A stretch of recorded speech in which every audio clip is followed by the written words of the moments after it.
Fala pessoal, seja bem-vindo ao Fé e Cultura, o nosso podcast. Eu sou André Rodrigues e o tema de hoje é o culto na era digital.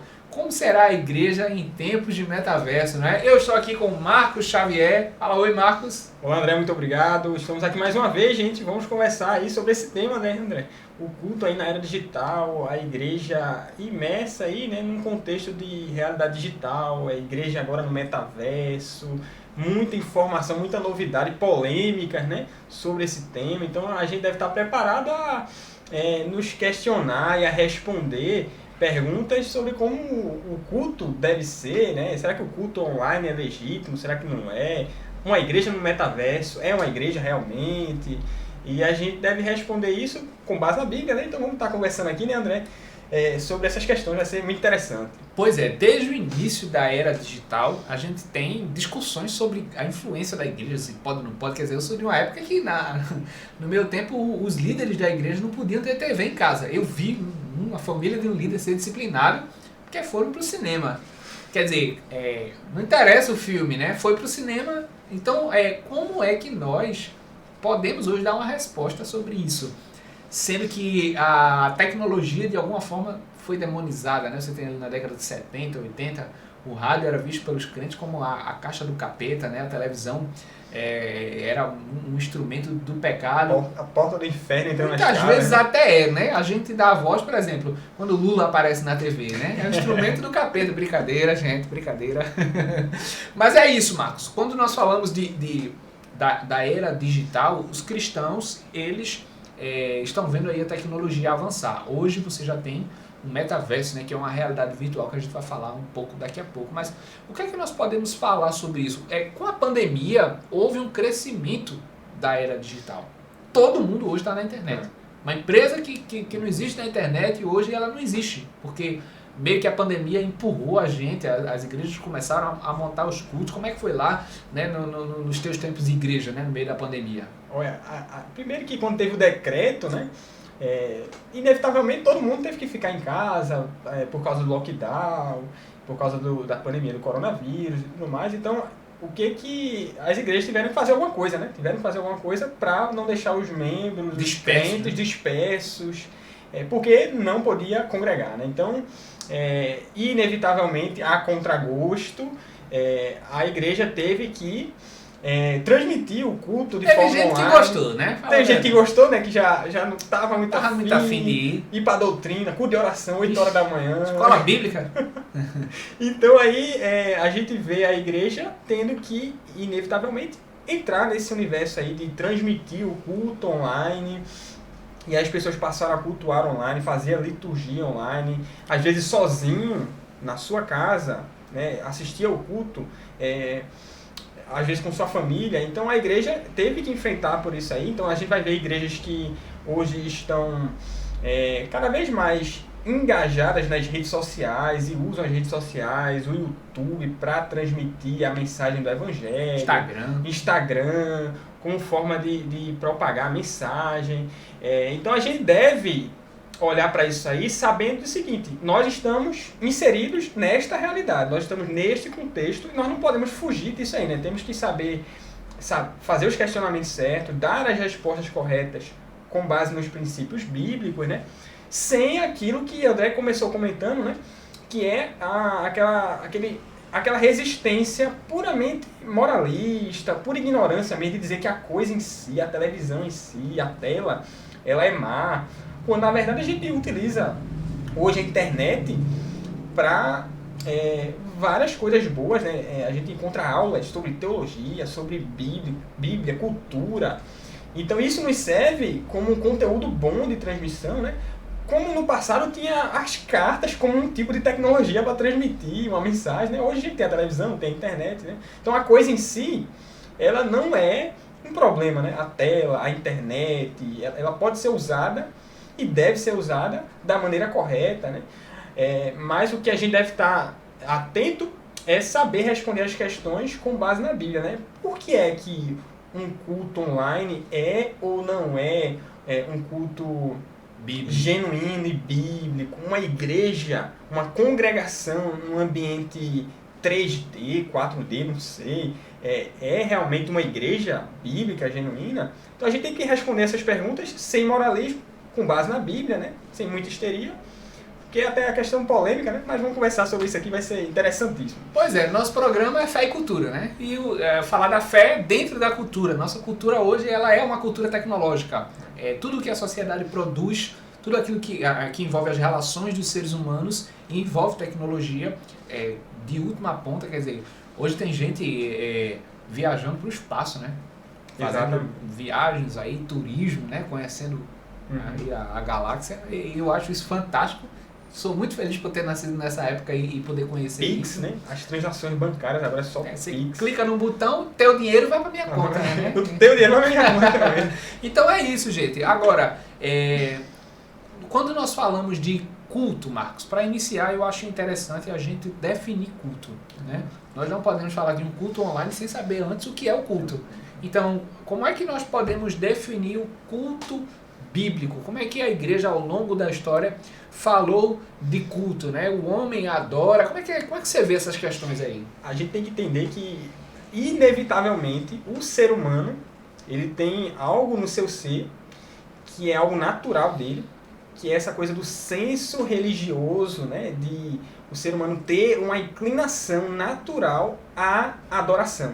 Inevitavelmente, o ser humano, ele se inclina para adorar alguma coisa, algo ou alguém, né? Então, o ser humano tem isso no ser dele de adoração, né? Ele adora ao seu Deus, como os israelitas, ele adora a si mesmo, ele adora a ciência moderna. O que muda é somente o objeto da adoração, né?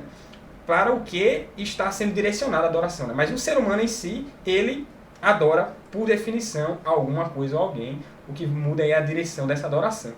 Então, a gente tem no Antigo Testamento, André, quando Deus ele escolhe, elege um povo lá, né, que estava sob o jugo dos egípcios, né, o povo hebreu estava ali subjugado pelos egípcios. Então Deus chama Moisés ali para ir libertar aquele povo, a aflição daquele povo chega até Deus. Deus olha para Moisés, vai lá dentro de Faraó, para libertar o meu povo.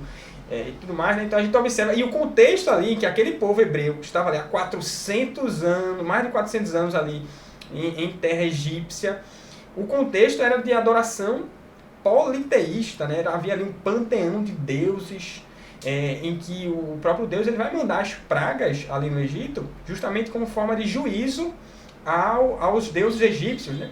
Então era esse o contexto aí de adoração, só que agora não adoração ao Deus verdadeiro, mas a adoração a deuses que eram falsos. Então, né? Você fala do homem litúrgico, né? Do Exatamente. homem que é inclinado naturalmente a adorar. Quais seriam os maiores elementos de adoração do ser humano hoje, né? Tem gente que adora a Deus, tem gente que adora a ele próprio, né? A si mesmo. Isso é muito comum na época de hoje. Eu gosto de separar culto de adoração. Tanto gosto quanto entendo que a Bíblia faz isso. Sim. Deus, quando dá uma ordem, inclusive voltando ao contexto de Israel aí, fugindo para o Egito, lá em Êxodo capítulo 20, Deus vai dar os 10 mandamentos, né? Não terás outros deuses diante de mim, não farás para ti imagem de escultura, não adorarás e nem prestarás culto. Ou seja, Deus faz questão de separar essas duas coisas. Você não vai adorar, você não vai prestar culto. Mas é diferente? Claro que é diferente, né? Adorar é o ato de prostrar-se. A melhor tradução ali no verbo original para adorar é curvar-se, prostrar-se. Por quê? Porque é uma referência ao ato que uma pessoa faz diante do ser que ela está reverenciando. Seja Deus, seja uma pessoa, um ser humano, seja um ídolo, né? Qualquer coisa que ela vai curvar-se, essa palavra adoração é entendida dessa forma. Então eu posso resumir a adoração dizendo assim: é o ato de reconhecer a grandeza, de dar louvor, de elogiar, de reverenciar, homenagear, uma palavra muito boa, alguém. E isso eu faço de forma individual. Isso é o espírito humano se curvando, como você já falou, é natural dele reconhecer alguém. E o culto, né? Culto é um pouquinho diferente, porque a palavra usada para culto ali tem a ver com serviço, é a mesma palavra usada num contexto de escravidão, né? Quando alguém está servindo ao outro, trabalhando para o outro, tem posse sobre o outro. A palavra abad, né? que é de onde vem a abadia, é a palavra que é traduzida por culto.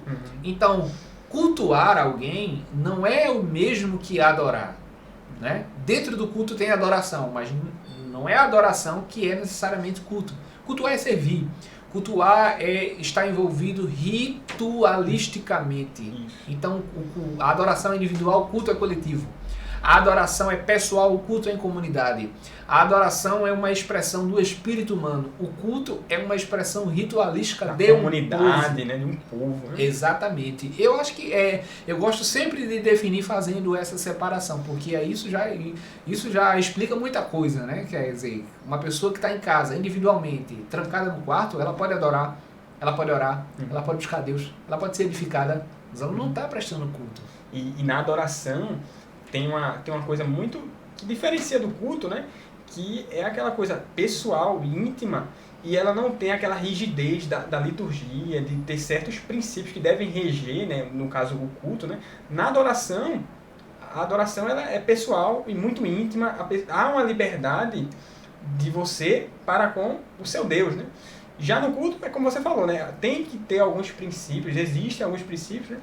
Que é de serviço, de comunidade.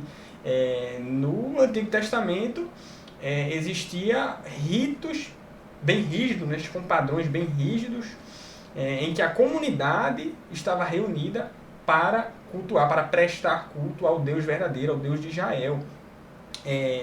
Então, existe essa diferença, foi muito bem colocado, André. No Novo Testamento a gente tem, para ficar bem claro, assim, quando Jesus tem aquela conversa com a mulher samaritana, ele vai dizer, olha, os verdadeiros adoradores adorarão ao Pai em espírito e em verdade. Então a ideia da adoração é uma adoração genuína e verdadeira, que expressa a intimidade de alguém com o seu Deus, aquele que está no seu ser ali, né? Intimidade com o seu Deus. Já o culto é algo realmente coletivo, né? Tem que ter essa coletividade para existir o culto, né? Então a ideia de um culto individual, ela não faz sentido pela própria definição do que é ser culto, né? Essa divisão ela ocorre tanto no Antigo quanto no Novo Testamento. Você vai ver exatamente duas palavras, né? A palavra adoração no Antigo Testamento para o hebraico, no grego é também uma palavra que tem o mesmo sentido, né? Que é a palavra proskeneo, né? Que significa curvar-se. Enquanto que o culto você tem outras palavras que terão sentido coletivo, como liturgia, né? Que tem a ver com o rito, principalmente, a comunidade de adoração. Você vai ver Paulo falando do culto racional, né? Que é a ideia de uma comunidade espiritual, né? O culto como algo espiritual. Sim. Então, a igreja, ao longo da história, ela entendeu isso, né? Ela sempre se reunia para orar, mesmo, por exemplo, na igreja primitiva. Você tem um contexto do Império Romano perseguindo ali, indo atrás, né? Matando, e o povo se reunia dentro das catacumbas. Sim. Esse espírito de reunião, né, vem... De presença. A igreja tinha tudo para não se reunir, sim ou não? Com certeza. Você tem ali o Império Romano dizendo, eu vou matar vocês. Aquele espírito de seita ali, né, que os romanos acusavam os cristãos, né? E era um perigo de morte, né? Morte iminente ali. Quer dizer mesmo assim, eles se reuniam em presença mesmo. Quer dizer que mesmo correndo o risco de morrer, a igreja primitiva preferia cultuar coletivamente. Isso ensina muito para a nossa época hoje, né? Que por medo de morrer está evitando o culto. Uhum. Veja que, por mais que pareça duro... Visitar os órfãos e as viúvas, né? Exatamente. Então, no livro de Atos mesmo, né? Ainda no início ali da igreja primitiva, a gente observa que, né, a igreja, eles perseveravam na doutrina dos apóstolos ali e na comunhão de todos os santos, né? Então eles tinham essa ideia de coinonia, de unidade, de comunhão, né? Então a igreja e a fé cristã, o pilar da fé cristã é justamente essa unidade da fé, né? Dos irmãos reunidos em presença. Veja, a presença da comunidade, ela é muito importante já na igreja primitiva ali, de modo que negar isso é negar a própria fé, né? Negar a própria fé. Não existe essa coisa veja, não é eu sou igreja. Eu não sou igreja. Nós somos igreja. Nós somos o corpo de Cristo, né? Então, é necessário que haja uma reunião, né? Uma coletividade aí para que haja realmente o culto. Eu sou igreja enquanto parte de um povo, né? Exatamente. Então você vê, a igreja primitiva está lá, com risco de morrer, mas ela tem uma memória muito viva do sentido de congregar. Veja, congregar para a igreja primitiva é tão importante que mesmo tendo risco de morte, eles continuam fazendo. Isso é algo que vem desde o Antigo Testamento, a ideia da congregação reunida, o Novo Testamento, né, Atos 2, e perseveravam na doutrina dos apóstolos e tinham tudo em comum. Esse espírito está sendo perdido. Eu fui numa igreja recentemente que fiquei abismado com o que aconteceu lá. A gente chegou para eu fui sozinho, né, nesse dia, eu fui sozinho porque eu queria visitar e tal, fui visitar o culto. Quando chegou lá, a igreja tudo escuro, né, ninguém praticamente viu o rosto de ninguém, todo mundo muito reservado, cada um no seu celular. Começou o culto, a adoração lá, o pessoal cantou e tudo mais, acabou, as pessoas saíram, cada um para suas casas, né, e na saída, eu não tinha carro ainda na época, eu fui pegar Uber. Quando eu peguei Uber, que eu entrei no Uber, o cara viu que eu estava na frente da igreja. Ele disse, você estava aí na igreja e tal, eu sou dessa igreja aí, rapaz, eu gosto demais daí. Ele dizendo, né? Eu gosto demais daí porque eu entro e saio e ninguém nem me vê. Eu entro aí, presto meu culto, adoro a Deus. E ele achava isso legal. Para ele era um conceito excelente, quer dizer, uma pessoa que não quer ser vista, não quer ser tocada, ninguém enche a paciência dele, tá? Ele chega. Ninguém perturba ele, que chega, ele ainda diz assim, ó, ninguém olha a roupa de ninguém, né? Ele fazendo uma crítica a gente que se veste bem para ir ao culto. Aí ele disse, tudo escuro, eu choro, ninguém nem vê. Aí eu olhei para ele e disse, ó, isso é o contrário de culto. Sim. Isso não é culto. Isso é adoração. Jesus até diz, olha, no teu quarto, quando você quiser orar, você entra no teu quarto e o Pai em secreto te vê. Sim. Isso é bom, é ok, mas isso você faz em casa. É em casa, no teu quarto que é secreto. Na comunidade não. Na comunidade é coletivo, é gente, é ser humano, é criança chorando, é o cara que passa na sua frente na hora que você tá. Por quê? Porque isso é natural do ser humano. Esse contato, essa quebra de conforto é natural da coletividade. E isso aí expressa, o pensamento dele expressa uma visão muito individualista, né? Do que é a fé cristã, do que é o culto, né? E perde aquele senso que existia, né, durante toda a história da igreja cristã, que é esse senso de serviço, de unidade, de uns para com os outros. Né? Sacrifício, exatamente. Então, você não querer que haja esse tipo de reunião íntima de uns com os outros e querer ficar no seu cantinho ali, sem ninguém lhe perturbar, você não enfrentar nenhum tipo de questão social com os irmãos, e expressa uma visão muito individualista que reduz a ideia do que é realmente um culto bíblico, né? E esse individualismo é o próprio mal da nossa época, né? Talvez a gente possa futuramente trazer alguém da área de psicologia para falar sobre isso, mas a sociedade hoje, ela não quer mais ter contato com seres humanos. Cada vez mais, e aí vem o advento da internet, né? As pessoas estão fechadas em seu mundo, onde elas querem passar o dia conectadas, vendo a vida das outras pessoas, assistindo a vida das outras pessoas, interagindo com as outras pessoas, mas ela não quer saber de outras pessoas, de fato. O contato pessoal, o contato humano, e aí eu enfatizo a pandemia que acentuou isso. Ela é uma sociedade individualista voltada para si mesmo, né? A selfie é isso, né? Exatamente. Eu mesmo, quer dizer, esse é o mal da nossa sociedade. Então, e as pessoas imersas nesse ambiente virtual, de redes sociais, tem uma coisa interessante, que é você parece estar mais próximo de conhecer as pessoas, né, de conhecer a vida das pessoas, mas na verdade, se a gente for observar, a rede social, ela dá uma falsa impressão sobre a intimidade, porque a verdadeira intimidade, né, ela exige a presença, né, você só conhece uma pessoa mesmo convivendo com ela, em comunhão com ela, não é verdade? Então, dá uma falsa impressão, né, de que é uma intimidade ali. Eu conheci uma pastora que dizia assim, olha, você quer conhecer uma pessoa? Coma 1 quilo de sal com ela, né? 1 quilo de sal, ela se referia ao tempo que as pessoas passam juntas. Mata uma galinha gorda e leva pra tua casa? Pois é, exatamente, esse calor humano, né? Então, você tem aí essa separação, você tem um homem litúrgico, você tem essa separação de culto e adoração, você tem elementos bíblicos, né? Quando nós falamos de elementos bíblicos do culto, são coisas que estão na Bíblia, que apontam para o culto e dizem o que o culto deve ser. Quais são esses elementos, né? O que é que nós podemos falar sobre isso? Então, assim, diferentemente, né, André, do que a gente tinha no Antigo Testamento, que existia ali ritos bastante rígidos, né? Principalmente porque Deus queria mostrar ao povo a importância, né, de santidade, de adoração ao único Deus, por causa do fato deles ficarem tão imersos numa cultura politeísta. Então, a estrutura, a liturgia do culto era algo extremamente rígido, né? Rígido. De modo que no Novo Testamento, a partir da vinda de Jesus e da igreja cristã ali, a gente vai ter algo não tão rígido quanto no Antigo Testamento, mas vão existir princípios que devem reger o culto, né? Esses princípios a gente vai ver num culto, ele deve ter oração, né? As pessoas que se reúnem coletivamente para adorar ao Deus verdadeiro, elas devem ter orações de ações de graças, orações de intercessão pela comunidade, orar uns pelos outros, né?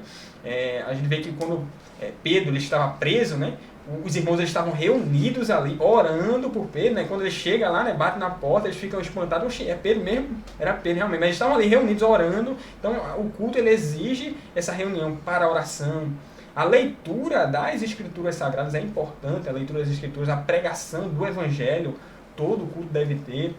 Os louvores e os cânticos são muito importantes. E isso tudo é elemento de culto, né? O que a gente chama de elemento de culto, que é parte integral. E está na Bíblia, né? Está na Bíblia. Você vê Jesus cantando o salmo, né? Exatamente. Você vê os sermões sendo pregados, né? Inclusive o texto de Paulo diz isso, né? Que cânticos que edificam. Então, esses são os elementos bíblicos, né? Basicamente, oração, palavra, né? Louvor, cânticos e a pregação. O culto, para ser culto, ele precisa ter isso. E o princípio máximo é aquilo que também havia no Antigo Testamento, que é Deus no centro, adoração ao nosso Deus, né? Então, o centro é adorar o nosso Deus através desses elementos aí. E aí é interessante, né, Marcos? Quando a gente fala de Deus no centro, porque hoje tem pessoas reunidas com liturgia, com cânticos, com pregações, com ensino, mas Deus não está no centro. É um problema, né? Nesse caso não tem culto, né? Sim. Nesse caso o culto é ao próprio homem.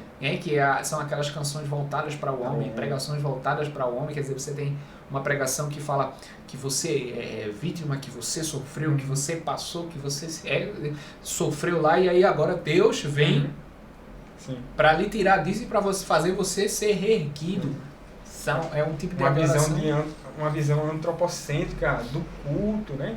Então, isso é muito, primeiro, da nossa cultura, né? A parte da modernidade, pós-modernidade, o ser humano para de olhar, tira Deus do centro do mundo, né? E a medida de toda, a gente comentou no nosso último podcast, né? O ser humano com a medida de todas as coisas, né? E isso está presente também nos cultos cristãos, dentro da igreja cristã, que é na música, na mensagem, na pregação do evangelho, aquele elemento, aquela coisa de o ser humano como o centro da mensagem e não Deus como centro da mensagem. Então isso aí é problemático e as igrejas devem prestar atenção nisso, né? Para que a gente não incorra em idolatria de nós. Porque, veja, a idolatria mais perigosa, porque acho que é a menos perceptível, né, André? É a adoração do próprio homem, né? Essa é a mais perigosa, né? A gente perceber que quem está sendo o nosso Deus somos nós mesmos. A gente deve estar prestando bastante atenção nisso. Então, Marcos, partindo dessa definição, né, nós trouxemos várias coisas sobre culto. Deus no centro, elementos de culto, comunidade. É possível um culto online? É possível um culto em rede, né, à distância? Como é que é isso? Será que a gente pode afirmar isso? Veja, a gente pode ter, é uma realidade, né? O ambiente virtual está aí, é uma realidade, esse tema é polêmico, tudo. Acontece o seguinte, que veja, a internet como meio de transmissão da verdade bíblica, da pregação do evangelho, a internet como esse meio de como instrumento de propagação do evangelho, ela é totalmente legítima e a gente deve usar realmente esses meios para alcançar as pessoas que estão na sua casa, ouçam a mensagem do Evangelho. Então isso é muito legítimo e a igreja deve investir nisso aí, investir em transmitir o culto, isso é extremamente importante, transmitir a escola bíblica, as verdades da Bíblia, isso aí é importante. Agora, a partir da definição de culto exige que as pessoas, os crentes no Senhor Jesus, estejam reunidos ali em comunhão, porque o que há em casa, quando você está em casa, assistindo a um culto online, o que na verdade você está fazendo é adorar, você está adorando ali na sua intimidade, com sinceridade. Está sendo edificado. Está sendo edificado, exatamente. A mensagem do Evangelho chega até você, você ouve a palavra, né? A gente ouve a palavra, é edificado, é transformado, a gente aprende, mas culto é outra coisa, né? Culto é as pessoas reunidas, é comunhão, é partir do pão, né? Serviço. É serviço, né? Então, isso que é um culto, e assim, na minha opinião, culto online, a expressão está equivocada, né? Que há uma propagação, um instrumento de propagação, né? Eu diria que o culto online é um contrassenso, né? É uma expressão nula. Se é culto, não é online. Sim. E se é online, não é culto. Eu posso ter a transmissão de um culto. Sim. Eu posso ter o compartilhamento do acontecimento de um culto, mas eu não tenho o culto em si na rede. O que é a rede? A rede, ela é um local de transmissão de dados, ela é um veículo de transmissão de dados. Então a rede, ela pode transmitir a palavra, ela pode transmitir a pregação, ela pode levar de um lugar para o outro, mas ela não pode ser o culto em si. O que muda, né, André, é somente o nível da tecnologia, né? Mas é como se você estivesse enviando uma mensagem para alguém, enviando uma carta, né? Escrevendo uma carta sobre a mensagem do Evangelho e tudo. O que muda é que você está transmitindo uma imagem, um áudio, mas você não está ali em corpo presente, sentindo os irmãos, em serviço, né? Qual era a tecnologia? Paulo não estava presente na igreja de Éfeso. Ele estava preso, ou estava em algum outro lugar, quando escreve a Timóteo. Ele não está presente. Qual é a tecnologia que ele tem para transmitir a mensagem? É o papel. O papel. Ele vai lá, escreve a carta no documento, no papiro, seja lá qual é o documento, a tecnologia. Sim. Mas é o que ele tem. Então ele tem a transmissão da pregação, da doutrina, do ensino, por aquele veículo.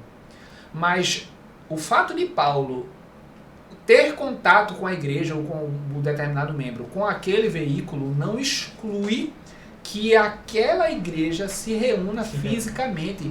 Inclusive, quando Paulo escreve aos Gálatas, também a Coríntios, ele diz, olha, eu quisera estar presente aí com vocês, né? Eu não posso ainda estar presente, mas em um determinado eu vou estar. Ou então, eu estou falando desse jeito por aqui pela carta, porque presencialmente eu vou falar de modo diferente.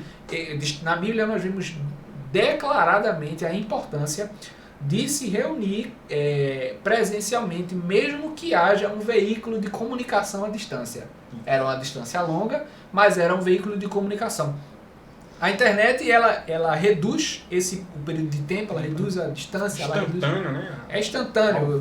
Estamos falando ao mesmo tempo, com diferença de poucos segundos aí, eu estou vendo o que está acontecendo em um culto no Japão, mas isso não exclui a necessidade de que aquele evento aconteça presencialmente. Então, se alguém está pensando que pelo fato de estar conectado a uma igreja via online, ela está de fato cultuando, essa pessoa está equivocada. Essa pessoa está cometendo um erro.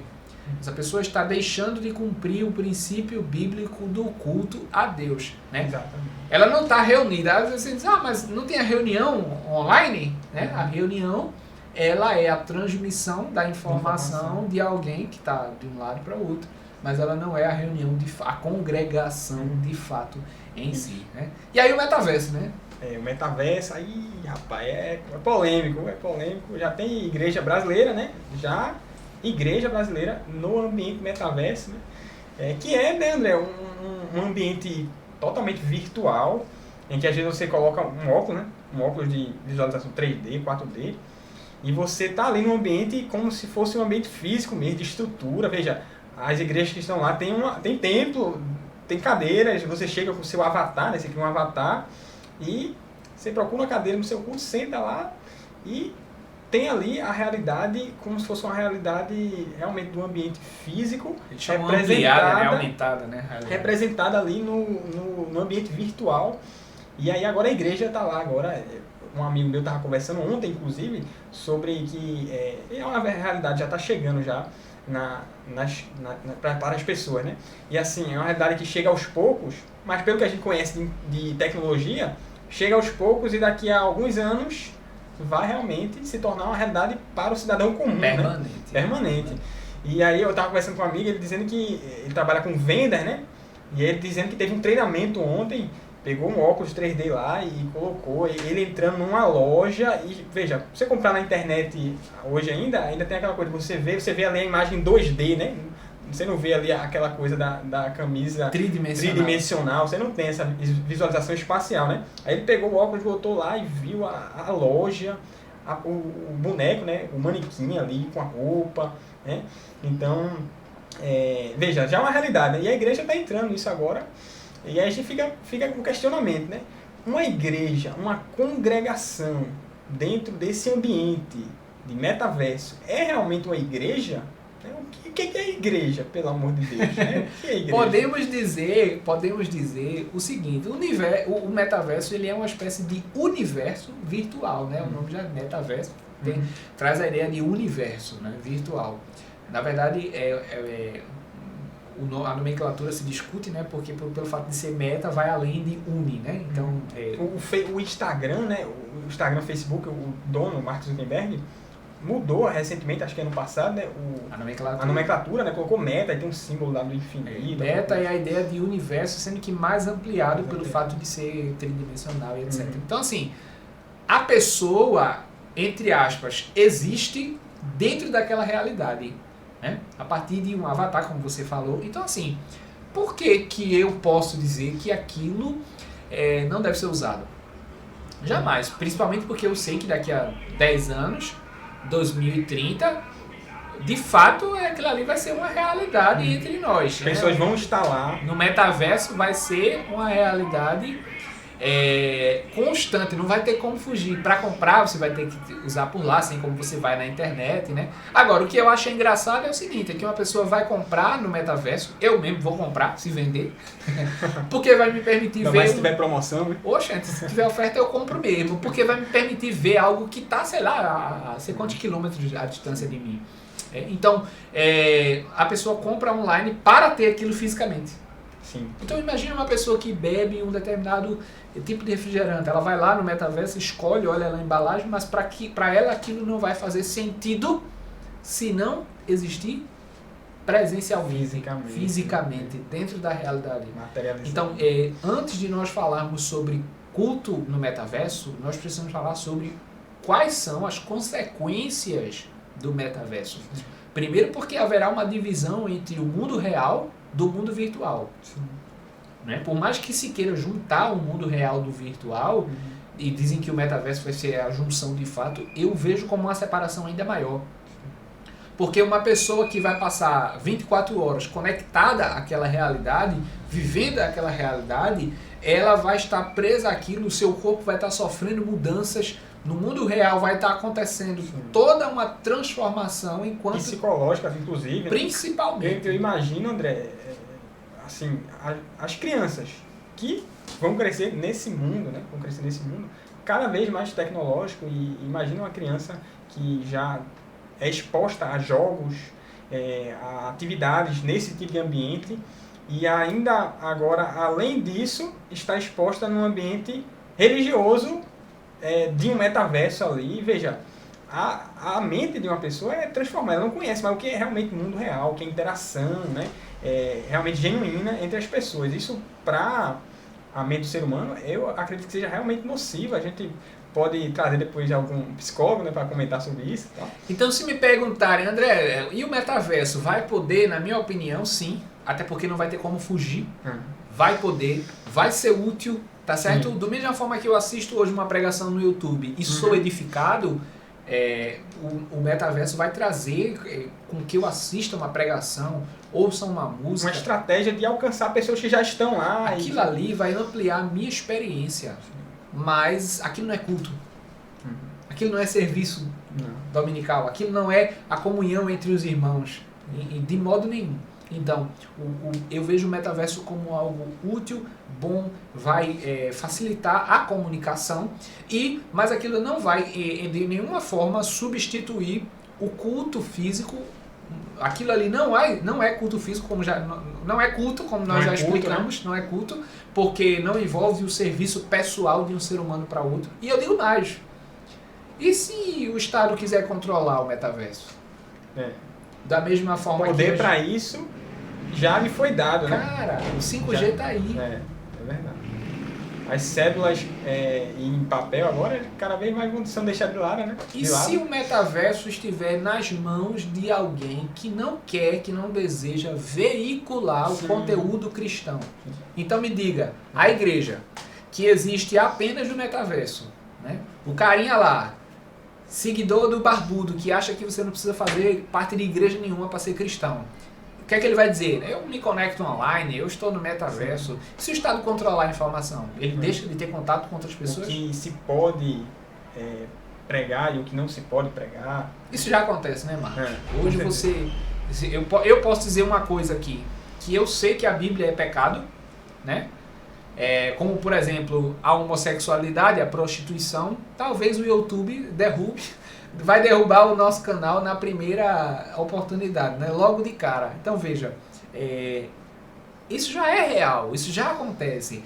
Então se eu digo que é possível a existência da igreja, do culto, no ambiente virtual e apenas isso, no momento em que o ambiente virtual for cortado, a igreja deixa de existir. Você concorda? Concordo, com toda certeza. Vai se dando armas ao inimigo, né? Dando armas gratuitas ao inimigo assim, para que, olha, vocês aqui, podem me subjugar aqui, é uma espécie de sadismo, né? De sadomasoquismo, né? Podem me subjugar.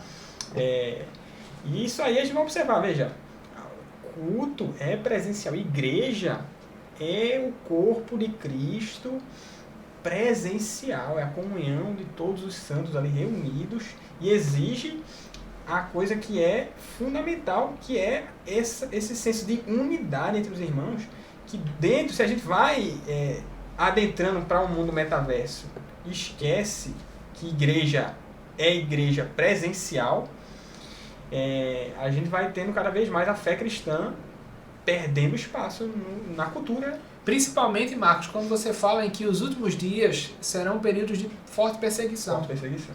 Então, reitero, eu acho que o metaverso vai ser muito interessante, é uma experiência boa, vai servir para propagar, para divulgar o evangelho, mas quando há uma substituição, você, como você disse, está dando arma para o inimigo, né? E aí entra os desigrejados.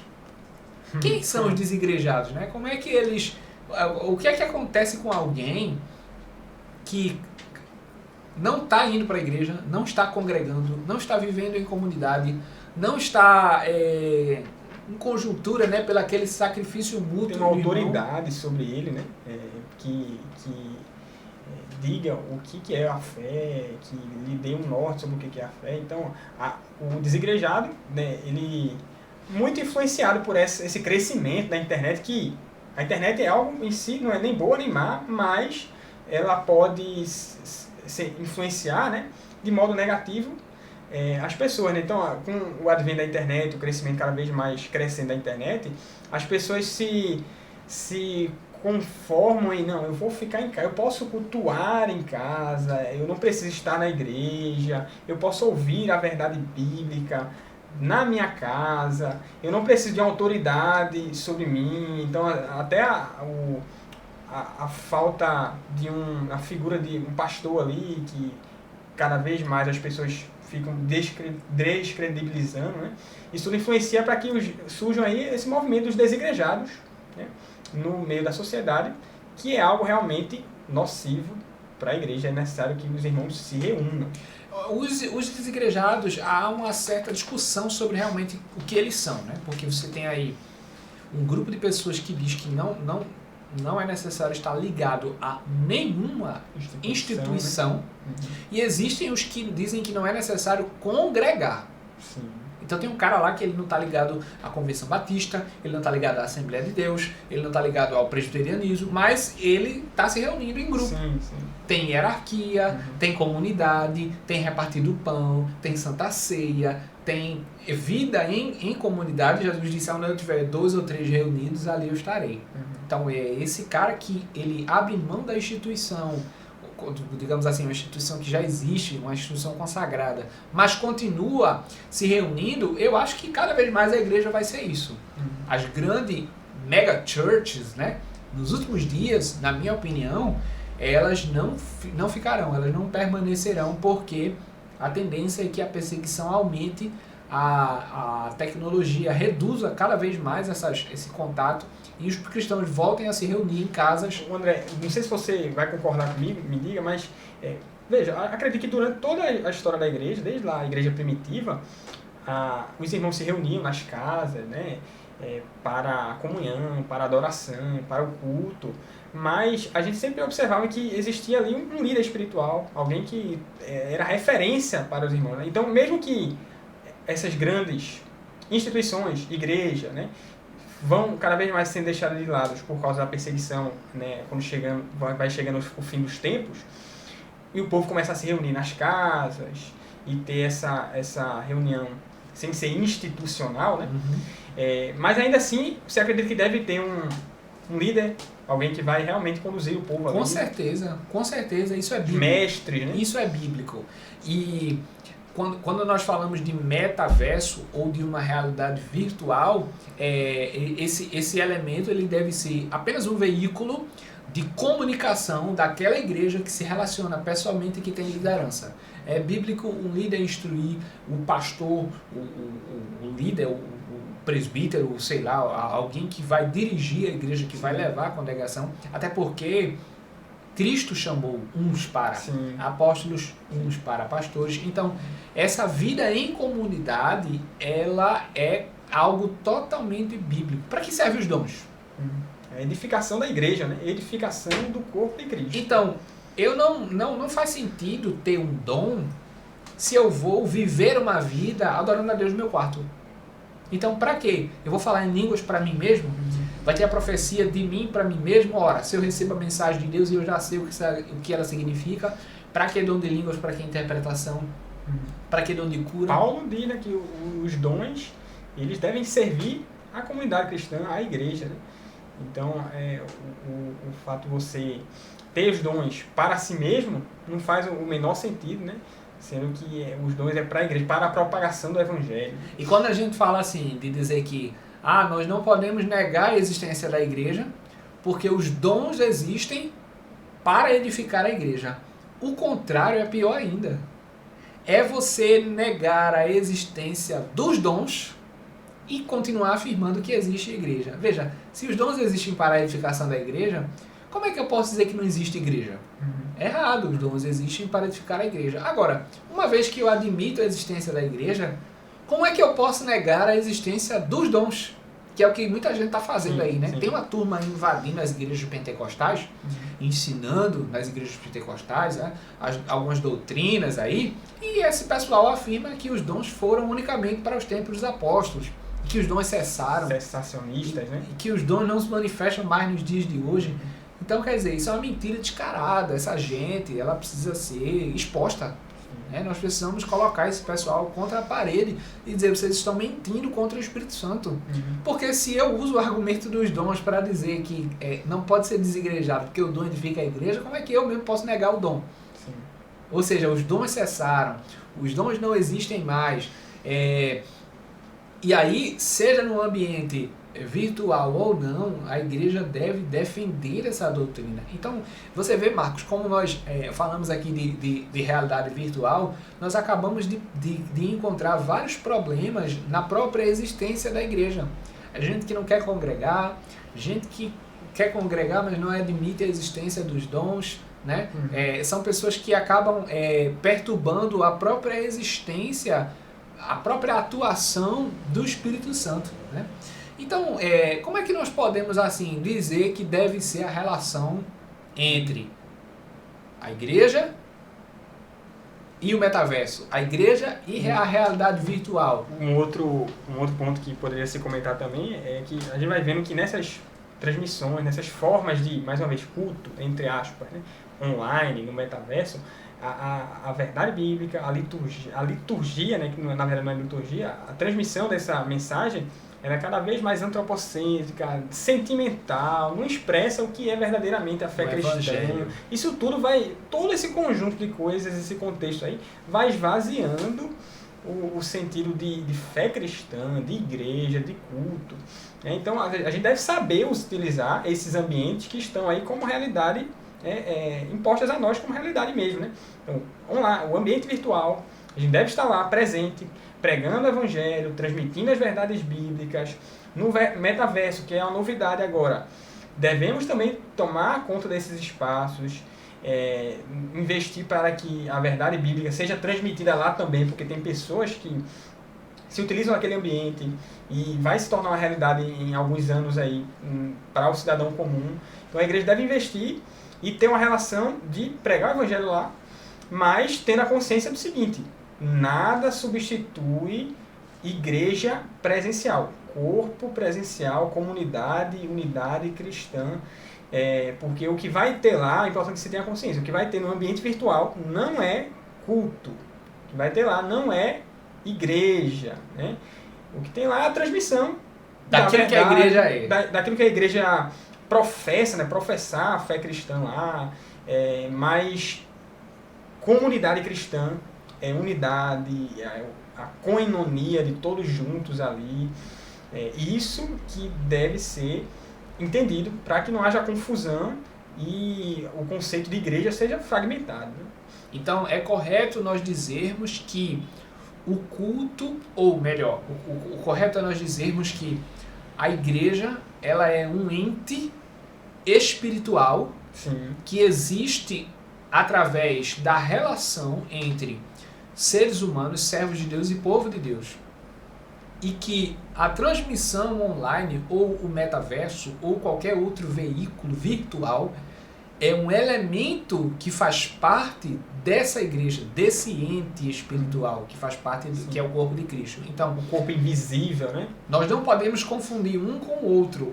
Dizer que o culto é online, o culto é virtual, porque não é. O culto é uma relação que há dentro da igreja, que é esse ente espiritual, que é o corpo de Cristo, e que a realidade virtual, seja em 3D ou em quantos D sejam, é, na verdade, um braço, né, da igreja, um elemento que a igreja tem para poder servir a Cristo. Então, se a ceia é um símbolo, né, usando aqui o exemplo da ceia, se a ceia é um símbolo, para que eu devo beber, né, comer?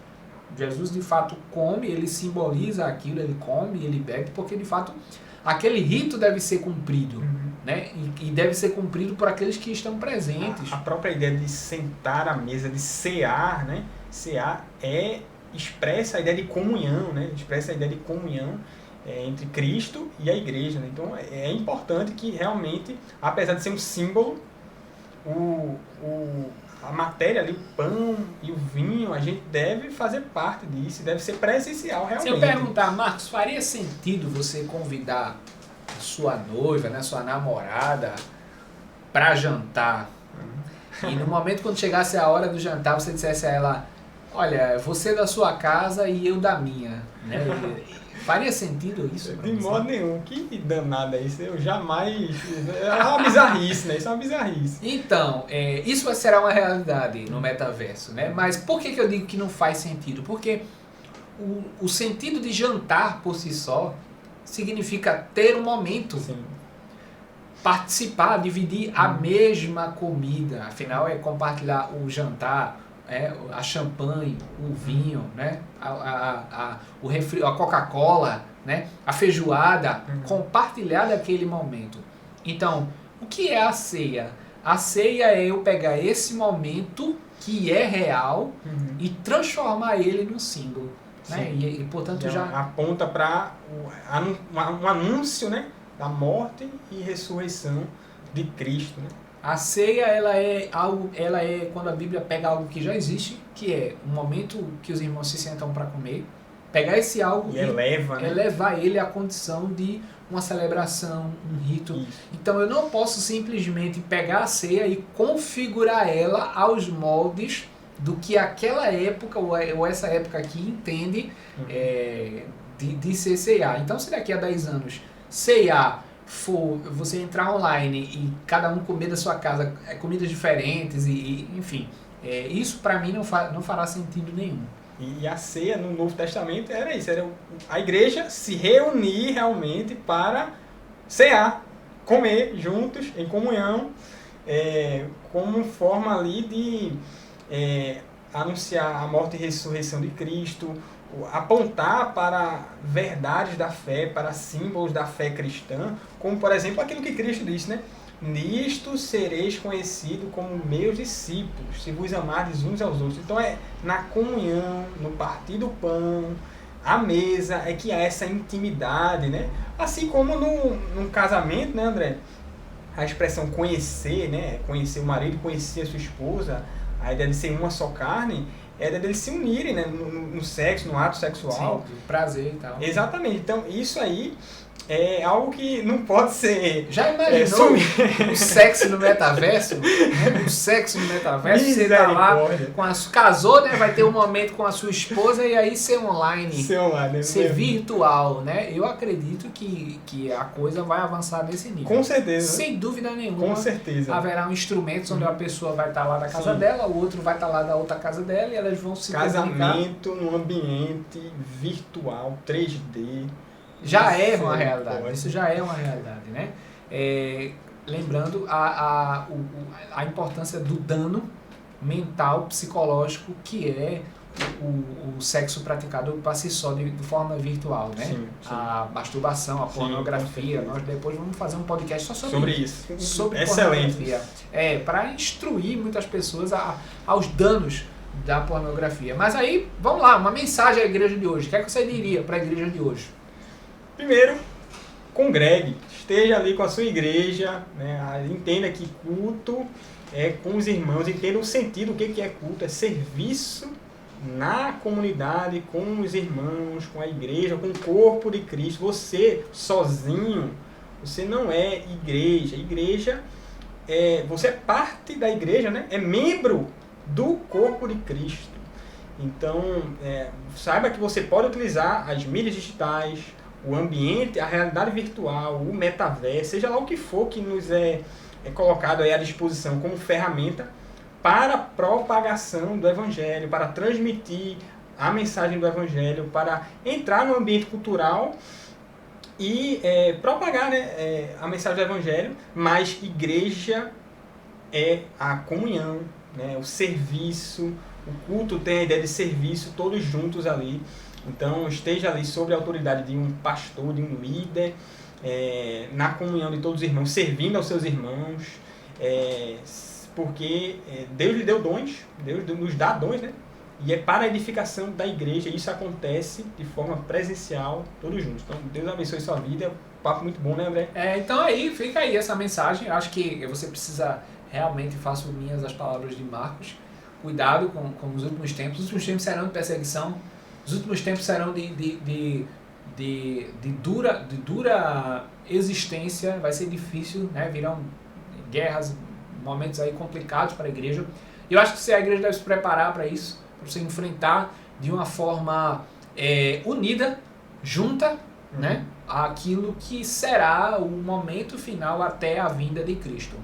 Muito obrigado, pessoal, por esse podcast. Esse foi mais um Fé e Cultura. Aqui eu e Marcos Xavier participamos desse podcast. Que Deus abençoe sua vida. Siga-nos nas redes sociais, @Marcos_Matemática. É isso, acertei? Exatamente. E Marcos, o meu é @André.Rodrigues, Rodrigues com 2i. Siga a gente lá no Instagram. Siga o podcast, vai estar aqui embaixo, vai estar aqui na descrição o podcast o Instagram do nosso podcast do Fé e Cultura.